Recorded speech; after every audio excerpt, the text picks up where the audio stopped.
রহমান কিন্তু নেমে গেছেন গাড়ি থেকে এবং তারেক রহমান এগিয়ে যাচ্ছেন সংবর্ধনা স্থলের দিকে। আমরা সেই চিত্রটি কিন্তু দেখছি, কঠোর নিরাপত্তার মধ্যে দিয়ে বিএনপির ভারপ্রাপ্ত চেয়ারম্যান তারেক রহমান এগিয়ে যাচ্ছেন সংবর্ধনা স্থলের দিকে। তারেক রহমান গাড়ি থেকে নেমেছেন এবং তারেক রহমান বাংলাদেশের মাটিতে হেঁটে সেই তার সংবর্ধনা স্থলে কঠোর নিরাপত্তার মধ্য দিয়ে প্রায় 18 বছর পর তারেক রহমান দেশের মাটিতে পা রেখেছেন। আমাদের সহকর্মী আছেন, তিনি বলবেন বাকি কথা।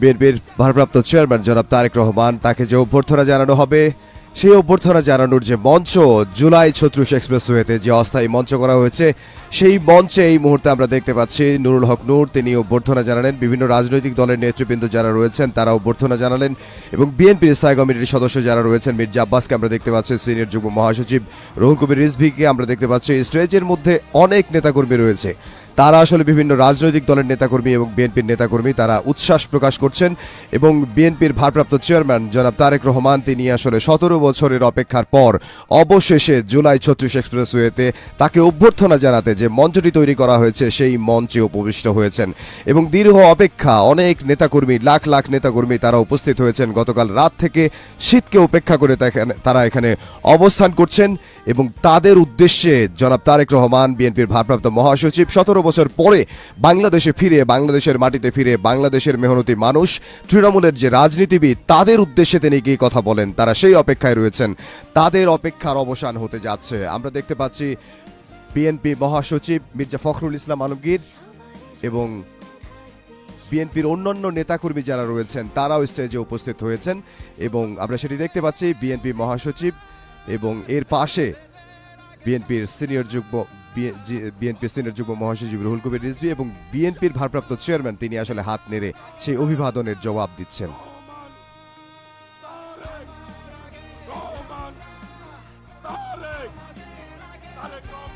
আমরা বাংলাদেশের মানুষের পক্ষ থেকে তাকে স্বাগত জানাচ্ছি।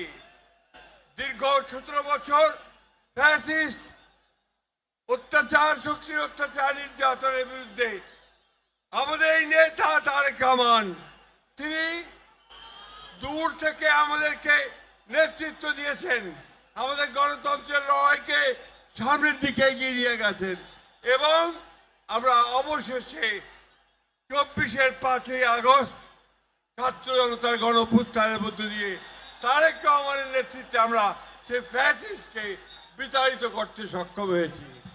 আজকে সেই নেতা এই দীর্ঘ নির্যাতন নিপীড়নের পরে নির্বাসিত অবস্থায় থেকে আমাদের মাঝে ফিরে এসেছেন। বন্ধুগণ, এই গণতন্ত্রের উত্তরণের সবচেয়ে কঠিন পথগুলো আমরা পাড়ি দিয়েছি তারেক রহমানের নেতৃত্বে। তারেক রহমান সাহেবকে আমরা স্বাগত জানাচ্ছি। আসসালামু আলাইকুম। বক্তব্য শেষ করছি। বিএনপি জিন্দাবাদ, শহীদ প্রেসিডেন্ট জিয়াউর রহমান অমর হোক, দেশনেত্রী বেগম খালেদা জিন্দাবাদ, তারেক রহমান জিন্দাবাদ। বিএনপির ভারপ্রাপ্ত চেয়ারম্যান জনাব তারেক রহমান, স্বদেশ প্রত্যাবর্তন কমিটি সংগ্রামী আহ্বায়ক, জাতীয় স্থায়ী কমিটির সম্মানিত সদস্য জনাব সালাউদ্দিন আহমেদ এখন আপনাদের সামনে বক্তব্য রাখছেন। আমি বক্তব্য রাখার জন্য উঠি নাই,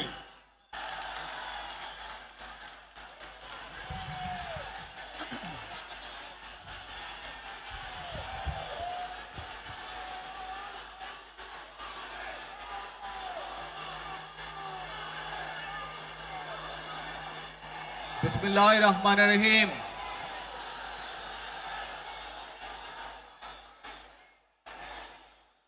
প্রিয় বাংলাদেশ,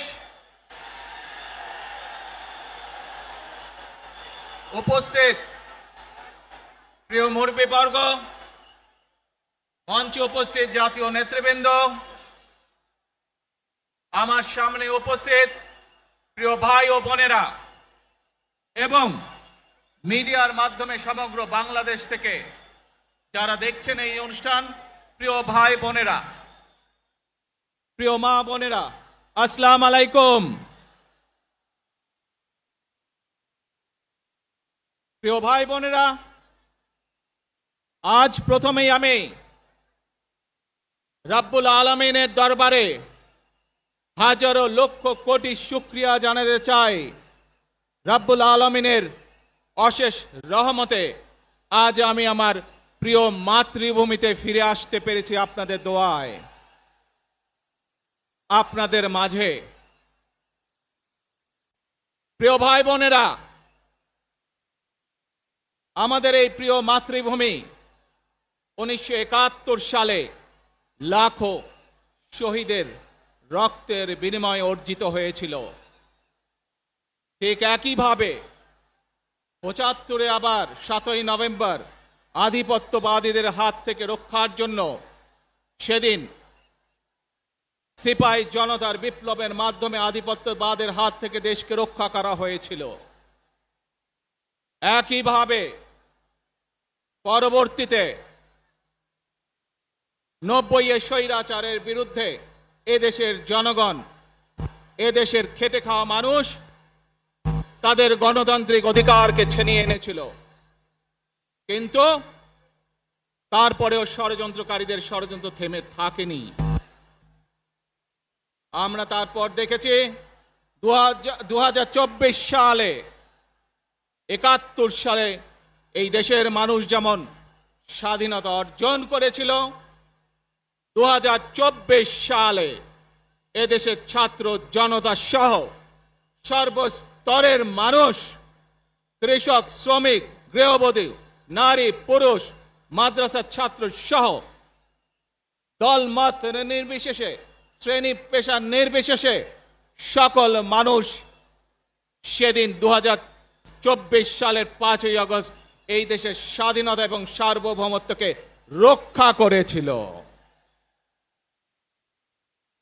প্রিয় ভাই বোনেরা, আজ বাংলাদেশের মানুষ কথা বলার অধিকার ফিরে পেতে চায়।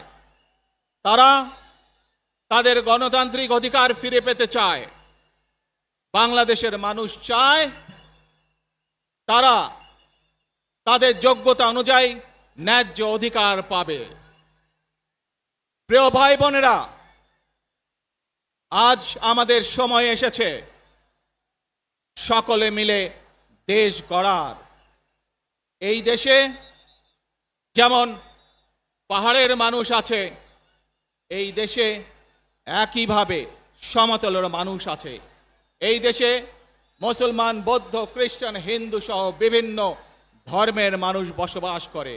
আমরা চাই সকলে মিলে এমন একটি বাংলাদেশ গড়ে তুলব আমরা, যেই বাংলাদেশের স্বপ্ন একজন মা দেখেন, অর্থাৎ একটি নিরাপদ বাংলাদেশ আমরা গড়ে তুলতে চাই। যে বাংলাদেশে একজন নারী, একজন পুরুষ, একজন শিশু যেই হোক না কেন নিরাপদে ঘর থেকে বের হলে নিরাপদে ইনশাআল্লাহ ঘরে আবার ফিরে আসতে পারে। প্রিয় ভাই বোনেরা, এই দেশের জনসংখ্যার অর্ধেক নারী, 4 কোটিরও বেশি তরুণ প্রজন্মের সদস্য, 5 কোটির মতন শিশু, 40 লক্ষের মতন প্রতিবন্ধী মানুষ রয়েছেন,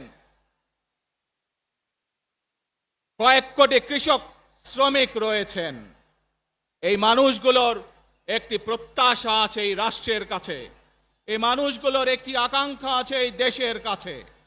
আজ আমরা সকলে যদি ঐক্যবদ্ধ হই, আজ আমরা যদি সকলে প্রতিজ্ঞাবদ্ধ হই, তাহলে আমরা এই লক্ষ কোটি মানুষের সেই প্রত্যাশাগুলো পূরণ করতে পারি ইনশাআল্লাহ।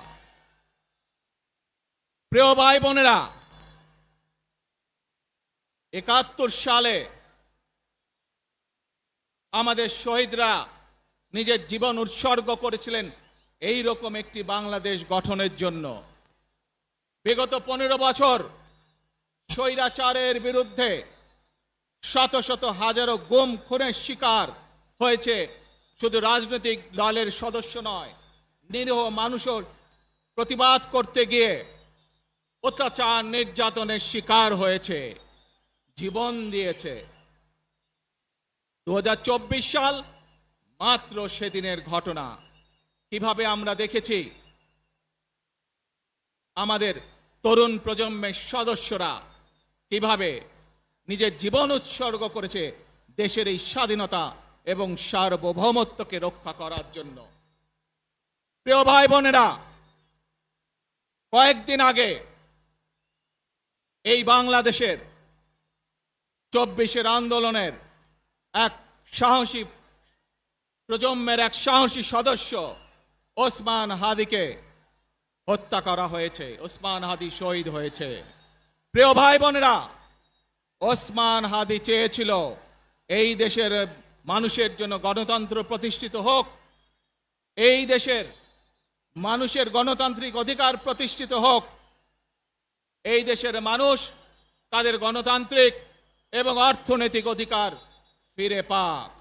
আজ 24-এর আন্দোলনে যারা শহীদ হয়েছেন, ওসমান হাদি সহ 71-এ যারা শহীদ হয়েছেন, বিগত স্বৈরাচারের সময় বিভিন্নভাবে খুন গুমের শিকার হয়েছেন, এই মানুষগুলোর রক্তের ঋণ যদি শোধ করতে হয়, আসুন আমরা আমাদের সেই প্রত্যাশিত বাংলাদেশ গড়ে তুলব, যেখানে আমরা সকলে মিলে কাজ করব, যেখানে আমরা সকলে মিলে আমাদের প্রত্যাশিত বাংলাদেশকে গড়ে তুলব।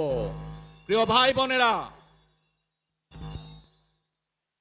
বিভিন্ন আধিপত্যবাদ শক্তির গুপ্তচরেরা বিভিন্নভাবে ষড়যন্ত্রে এখন লিপ্ত রয়েছে। আমাদেরকে ধৈর্যশীল হতে হবে, আমাদেরকে ধৈর্য ধারণ করতে হবে। বিশেষ করে তরুণ প্রজন্মের যে সদস্যরা আছেন, আপনারাই আগামী দিন দেশকে নেতৃত্ব দিবেন, দেশকে গড়ে তুলবেন। এই দায়িত্ব তরুণ প্রজন্মের সদস্যদেরকে আজ গ্রহণ করতে হবে, যাতে করে এই দেশকে আমরা সুন্দরভাবে গড়ে তুলতে পারি। শক্ত ভিত্তির উপরে গণতান্ত্রিক ভিত্তি, শক্তিশালী অর্থনৈতিক ভিত্তির উপরে যাতে এই দেশকে আমরা গড়ে তুলতে পারি। প্রিয় ভাই বোনেরা, আমার সাথে আজকে মঞ্চে এখানে বহু জাতীয় নেতৃবৃন্দ বসে আছেন। আসুন আজকে আমরা দুহাত তুলে আল্লাহর দরবারে দোয়া করি, আল্লাহর রহমত আমরা চাই। যে সকল জাতীয় নেতৃবৃন্দ এই মঞ্চে আছেন, মঞ্চের বাইরে যে সকল জাতীয় আরো নেতৃবৃন্দ আছেন, আমরা সকলে মিলে এই দেশকে নেতৃত্ব দিয়ে আমাদের বাংলাদেশের জনগণের প্রত্যাশিত সেই বাংলাদেশকে আমরা গড়ে তুলতে চাই। আমাদেরকে যে কোনো মূল্যে আমাদেরকে এই দেশের শান্তি শৃঙ্খলা রক্ষা করতে হবে। যে কোনো উস্কানির মুখে আমাদেরকে ধীর শান্ত থাকতে হবে। প্রিয় ভাই বোনেরা, আমরা দেশের শান্তি চাই, আমরা দেশের শান্তি চাই, আমরা দেশের শান্তি চাই। প্রিয় ভাই বোনেরা, মার্টিন লুথার কিং নাম শুনেছেন না আপনারা? নাম শুনেছেন তো আপনারা? মার্টিন লুথার কিং, তার একটি বিখ্যাত ডায়লগ আছে, আই হ্যাভ এ ড্রিম। আজ এই বাংলাদেশের মাটিতে দাঁড়িয়ে আপনাদের সকলের সামনে আমি বলতে চাই, বাংলাদেশ জাতীয়তাবাদী দলের একজন সদস্য হিসাবে আপনাদের সামনে আমি বলতে চাই, আই হ্যাভ এ প্ল্যান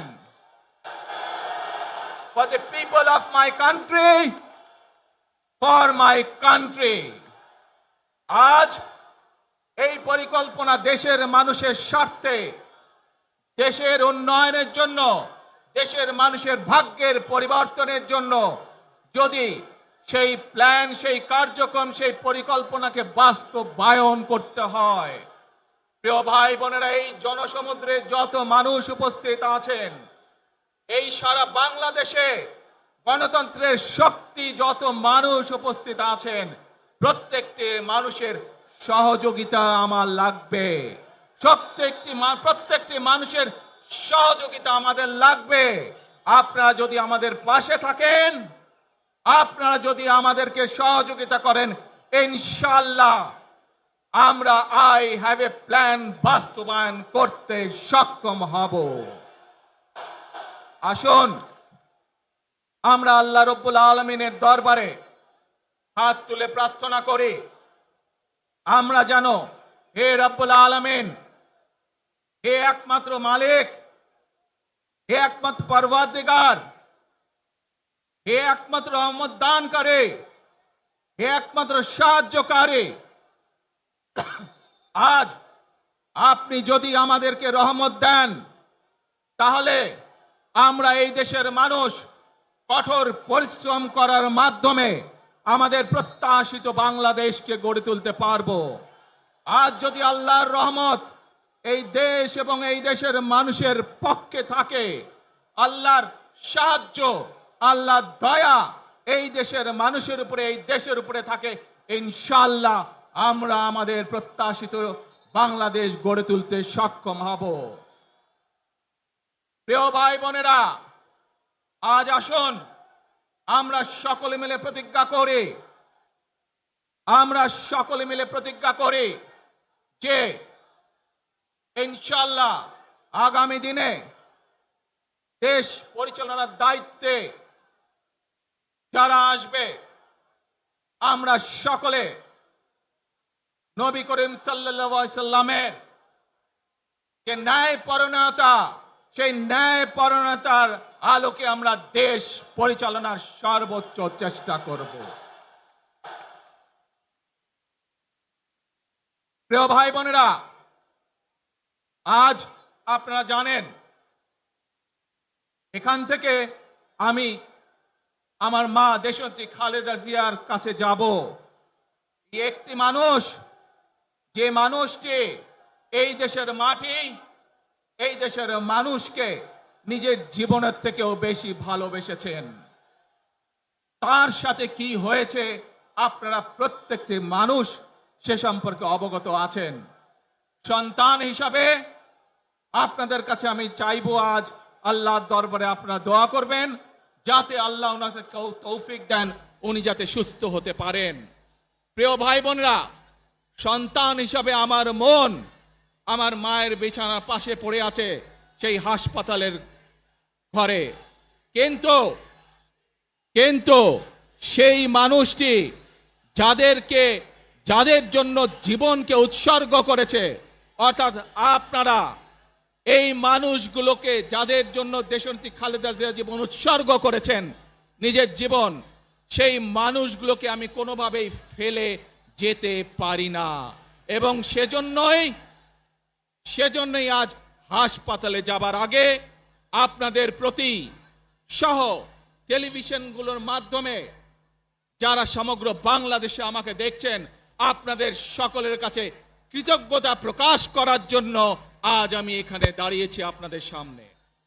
প্রিয় ভাই বোনেরা, আসুন আমাদেরকে আজকে নিশ্চিত করতে হবে, আমরা যে ধর্মের মানুষ হই, আমরা যে শ্রেণীর মানুষ হই, আমরা যে দলেরই রাজনৈতিক দলের সদস্য হই অথবা একজন নির্দলীয় ব্যক্তি হই, আমাদেরকে নিশ্চিত করতে হবে যে কোনো মূল্যে আমরা আমাদের এই দেশের শান্তি শৃঙ্খলাকে ধরে রাখতে হবে। যে কোনো মূল্যে যে কোনো বিশৃঙ্খলাকে পরিত্যাগ করতে হবে। যে কোনো মূল্যে আমাদেরকে নিশ্চিত করতে হবে যাতে মানুষ নিরাপদ থাকতে পারে। শিশু হোক, নারী হোক, পুরুষ হোক, যে কোনো বয়স, যে কোনো শ্রেণী, যে কোনো পেশা, যে কোনো ধর্মের মানুষ যেন নিরাপদ থাকে, এই হোক আমাদের চাওয়া আজকে। প্রিয় ভাই বোনেরা, আসুন প্রিয় ভাই বোনেরা, সবাই মিলে আজ আমরা প্রতিজ্ঞাবদ্ধ হই, সবাই মিলে করব কাজ। জোরে আরো, সবাই মিলে করব কাজ, করব মোদের বাংলাদেশ। ইনশাআল্লাহ আপনাদের সকলের কাছে দোয়া আছে, আবারও সকলকে যে কোনো মূল্যে দেশে শান্তি শৃঙ্খলা রক্ষার আহ্বান জানিয়ে যে কোনো বিশৃঙ্খলাকে পরিহার করে ধৈর্যের সাথে মোকাবেলা করার আহ্বান জানিয়ে আমার বক্তব্য শেষ করছি। আবারও আপনাদের কাছে কৃতজ্ঞতা প্রকাশ করছি আজকে আমাকে এইভাবে বরণ করে নেওয়ার জন্য। আল্লাহ হাফেজ। বাংলাদেশ